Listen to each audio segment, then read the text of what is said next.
So, our road trip this morning is taking us on a walk, a 7-mile walk, in fact, roughly the distance of walking from the Philadelphia Art Museum to the sports complex, give or take a little bit. And along this route, there is a lot to see and do and take in along that trek. There are chaotic sounds of city life, the smells of food carts and car exhaust, the rush of business, the hush of children playing. It can be, quite frankly, overwhelming, overstimulating, and an assault on our senses. Just think about it. In the end, I lost my place for a second, look at that. In the end, who would be more cognizant of their discomfort than what was around them? I know I would. In fact, when I was 6 or 7, my family went to the Grand Canyon with my oldest sister, her husband, and my niece, who was 4 or 5 at the time. And the only thing that I remember from this entire trip, that was about a 2 to 3 week long trip, was being thirsty and my brother-in-law giving me a pebble to suck on. Sometimes our discomfort blinds us to the wonder right in front of us. Here I was surrounded by something that is so grand that it is literally right there in the name itself.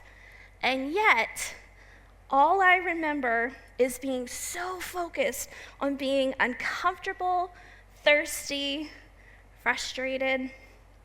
This kind of sensory overload and emotional disorientation isn't new, it's human.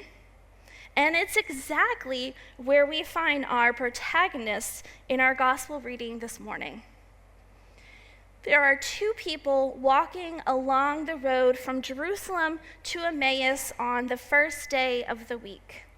In order to understand what is happening here, we all must first understand the context.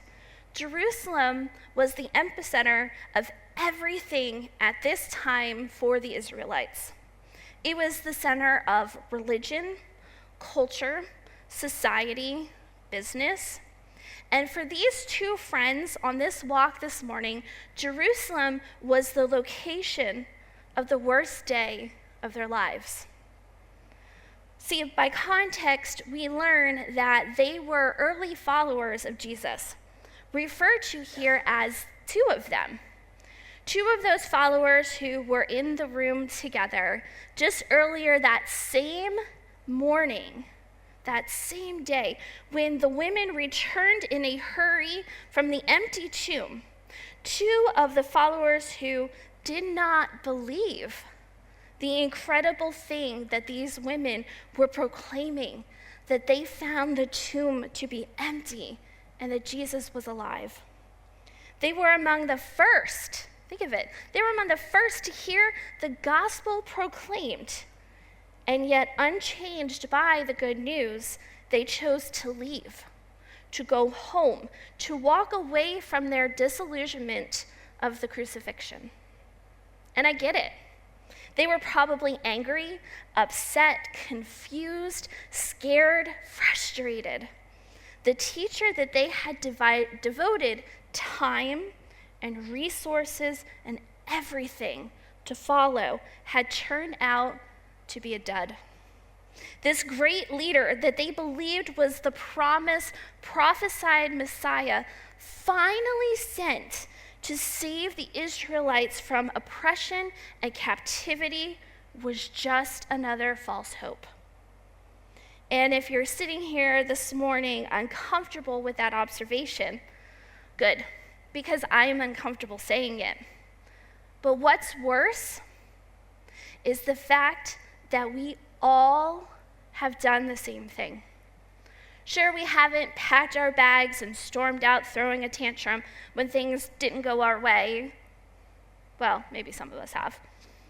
But I guarantee every single one of us this morning has allowed the callus of pettiness, greed, gossip, selfishness, grief, self-preservation, to blind our eyes and our hearts to what is around us at some point because things didn't go our way or to our expectation.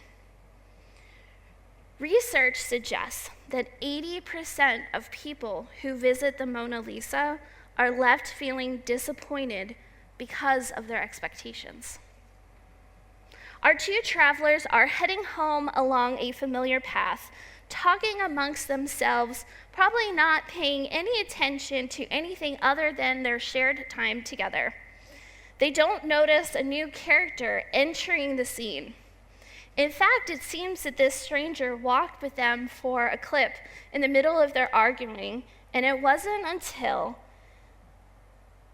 he asked them what they were discussing that they stopped and noticed that there was someone else there. Imagine being so focused on something that your blinders have everything so closed off around you. Growing up during the Disney Renaissance, I watched The Lion King countless times. In fact, I have seen it in the theaters in my 20s and 30s and probably in my 40s when they re-release it again. And yes, to this day, I still hide behind my hands during that scary stampede scene. For those who may not remember the story, young Simba flees the Pride Lands after his father's death, believing himself responsible for this tragedy. He spends years in exile, trying to forget his past and his identity as the rightful king. But eventually, his father's wise friend, a precocious mandrill shaman named Rafiki, tracks him down. There's a powerful moment where Simba, feeling lost and defeated, is confronted by Rafiki at a reflective pool. Simba only sees his reflection in the water, but Rafiki tells him to look harder. And when Simba looks again, and he really looks, he doesn't just see himself anymore. He hears the voice of his father Mufasa saying, "You have forgotten who you are, and so you have forgotten me." That moment changes everything. Simba remembers who he is, and he begins his journey back to the Pride Lands. I know what it's like to need that kind of reminder, to need someone to bop you on the head with a walking stick and tell you to look harder or differently. Last summer, before I began here at Lehman, I was walking through a proverbial desert. The details are not important this morning, and they're mine to hold, but I was left wandering and wondering. I was so clouded and disenchanted and disillusioned by these circumstances outside of my control that I was dodging goodness left and right. But Kyle, my husband, was adamant about one thing throughout those dark weeks: that God's providence and goodness was there, even if I couldn't see it or feel it.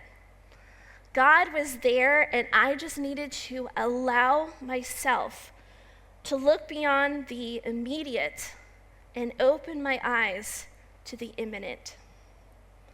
Looking back, I can see how God has been nudging me to look harder throughout my life, often through the most unexpected of places. If you know anything about me, you know that music has always been my preferred language. I've always found lyrics to be better interpreters for my thoughts than my own words, which tend to fail me. Sometimes I know exactly what I want to say, but the words just won't come out. It's right there on the tip of my tongue, but my brain is stuck buffering, as we just witnessed a few minutes ago where I was lost in my transcript. It's frustrating when I lose my train of thought mid-sentence, or I stumble for words I know, all because my brain can't keep up. It was only last year that I discovered that this is actually my brain struggling with working memory and verbal fluency, thanks to undiagnosed ADHD. So Julia and I have something in common, which is why I always will have my children's message printed out, fully written in my hand every Sunday. You'll see me holding it. I've got my sermon out here, because if I go off track, who knows where we'll end up. I recently revisited a dusty old journal from high school while unpacking. And while thumbing through it, I found countless lyrics laced into this journal of me processing my life as a teenager. I remember being in my administration of youth ministry class senior year in college and being tasked with writing a message. It was the first time I had sat down to pull together a fully thought out and developed sermon-like message. Sure, I had led some youth group lessons before as a high school student leader and even gave a message or two in front of my childhood congregation, but I had never really sat down and gone through the entire process of doing the full thing with the known intention of sharing it in public. Now, I was a good student in college, and I worked diligently to get good grades, especially in my major classes. However, I was also 20 and found joy in immersing myself completely in my favorite band to an extreme, something that I will admit I still very much enjoy doing at 40. My professor would call me out all the time for having my head somewhere else. The task of sitting down and writing out a sermon without injecting myself into it felt daunting and, quite frankly, terrible. You see, I have always been a firm believer in finding God in the unexpected or in the places we try to limit. Which takes me back to my youth ministry class and the impossible sermon. Now, I wish I could stand here this morning and say that I still have that sermon somewhere. I tore through my old files this week, hoping to maybe stumble upon it, to share a nugget or two. But alas, it is lost somewhere on an old laptop. All I remember is that I went with my gut finally and wove lyrics from bands like Nirvana and Relient K into the transcript because the words spoke to me. God was revealing God's self through the chaotic words of Kurt Cobain and Matt Thiessen. Why? Because God is alive and real and constantly revealing himself to and through creation. God is in, around, under, through, above, beside, and beyond the details. We just have to dare to be willing to open our eyes to look. And isn't that exactly what happens next in our story? In Luke 24:27, our road-tripping third wheel has fully shoehorned himself into the conversation and is interpreting scripture to our travelers. Jesus has essentially taken over the conversation. Do you have someone like that in your life? Someone whose wisdom arrives uninvited, but always, always right on time. Someone who will butt in, take over seamlessly that you don't even notice it's happened until you're halfway down a different road and you look around and you wonder, how did I get here? How often has that person been God in disguise? Growing up, my family would go on these 3-week-long vacations, and it never failed. It didn't matter if we were going north, south, east, west, and mind you, I grew up in south central Pennsylvania outside of Gettysburg, so keep that in mind. So no matter if we were going north to Canada or wherever, we always ended up driving south on 81 through Virginia.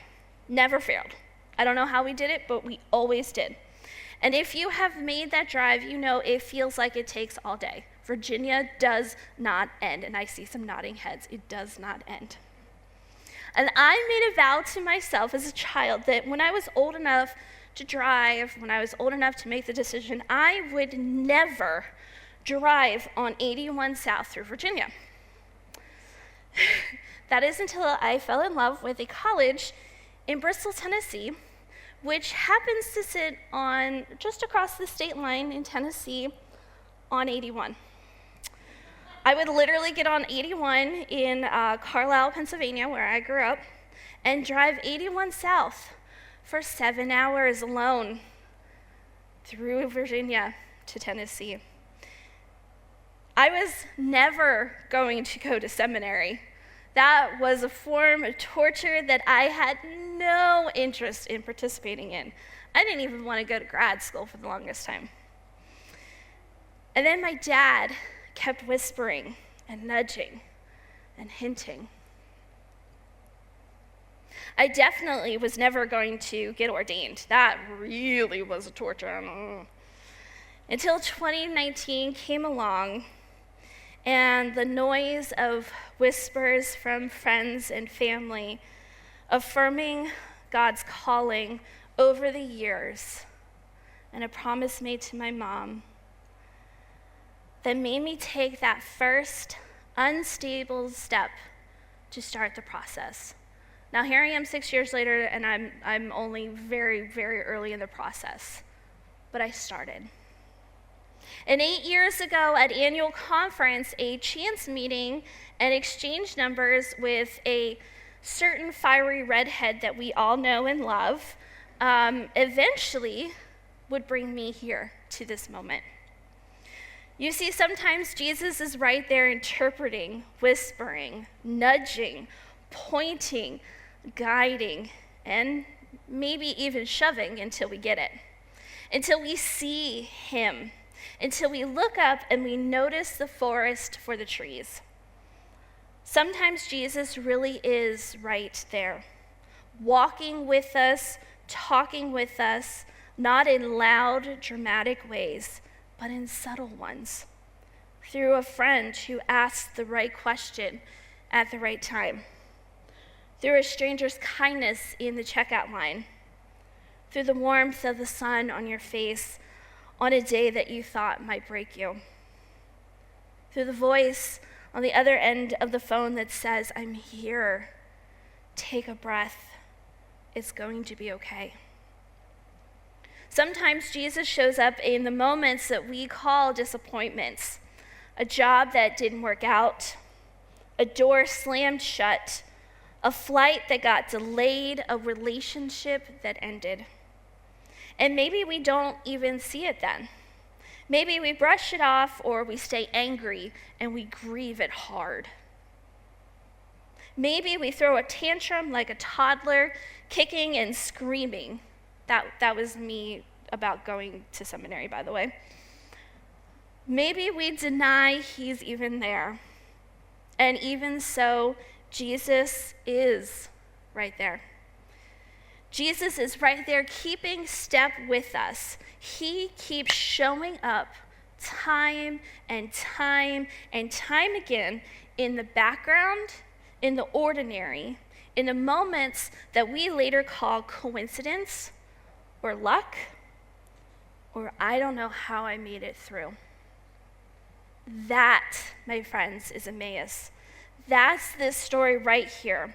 The disciples are walking away, overwhelmed by disappointment, maybe even shame.